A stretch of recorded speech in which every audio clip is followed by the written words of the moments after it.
Yan, good day mga boss. So for today's video, may bago tayong gagawin ngayon. So magpapalit tayo ng side mirror. At to, tanggalin na natin to para may unbox natin yung side mirror na kakabit natin. Ano to? Thread naman to. Yan. So ito mga boss, yung side mirror na binili ko sa online. So Cross P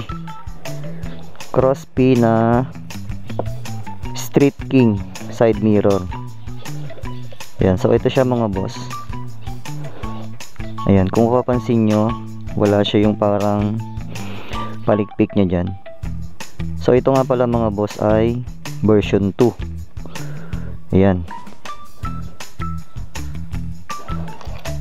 So kabit natin. Ito tsaka yung bolt.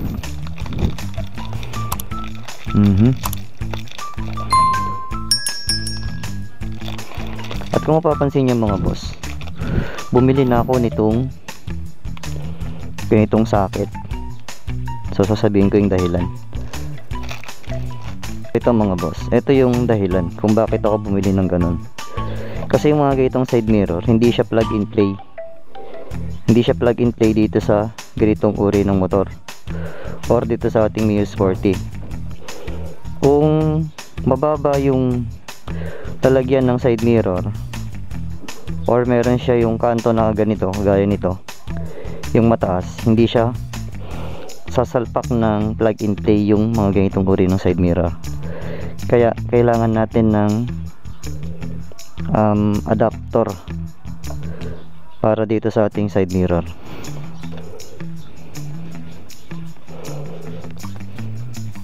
So ito mga boss, yung binili ko. Saan ba yung left? Ito yung right. Ito yung left.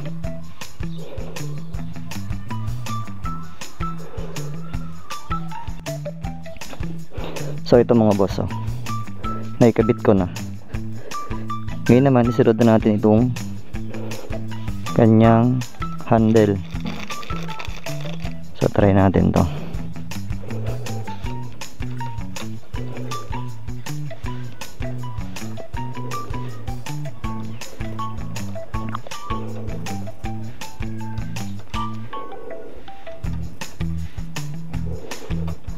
Yan. Next.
Ito na mga boss yung kinabit ko na side mirror dito sa motor ko. Yung Crosspi na version 2 ng Street King. Ayan siya. So yan yung itsura niya. Mas trip ko kasi yung nakaangat na ganyan eh. Mas malawak yung nakikita ko. So papakita ko Ganyan siya mga boss Yan. So malawak no. So na-adjust din yan. Pwede pa ganyan. Pwede ganyan. Yan. Basta ang tip ko lang sa inyo mga boss, pag bumili kayo ng ganitong side mirror, hindi siya plug and play no. Kailangan nyong bumili ng ganito. So yan mga boss, nabili ko lang yan sa Shopee. So lalagay ko na lang din sa yung link nito sa description para mabilis kayong makakuha nito. Yan. So yan lang mga boss. Thank you po for watching. Peace.